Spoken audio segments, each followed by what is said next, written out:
రెండేళ్ల పసికందు కులహంకారానికి బలైంది. కుమ్మర మల్లన్న జాతరలో ఓ పసికందని కూడా చూడకుండా కాల్తో తన్ని కులహంకారాన్ని ప్రదర్శించాడు ఓ రెడ్డి సామాజిక వర్గానికి సంబంధించిన వ్యక్తి మధురెడ్డి.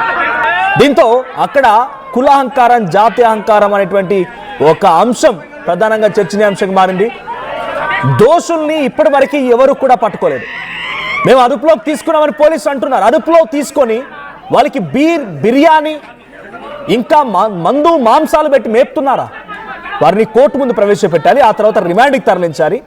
వారికంటూ చట్టరీత్యా చర్యలు తీసుకోవాలి. అదుపులోకి తీసుకున్నామనే మాట, అదుపు అనేటువంటి పదం మీ దగ్గర ఉంటే కాదు, లేదు మీరు దాచిపెడితే కాదు. రాజ్యమో లేకుంటే రాజ్యం ఉన్నటువంటి ప్రభుత్వాలు, రాజ్యం ఉన్నటువంటి అధికారులు వాళ్ళని దాచిపెట్టి వాళ్ళ పందుల్లా మేపితే కాదు. న్యాయస్థానం ముందు ప్రవేశపెట్టి ఆ తర్వాత వారికి శిక్షలు వేస్తే అప్పుడు దాన్ని అదుపులోకి తీసుకోవడం అని అంటారు.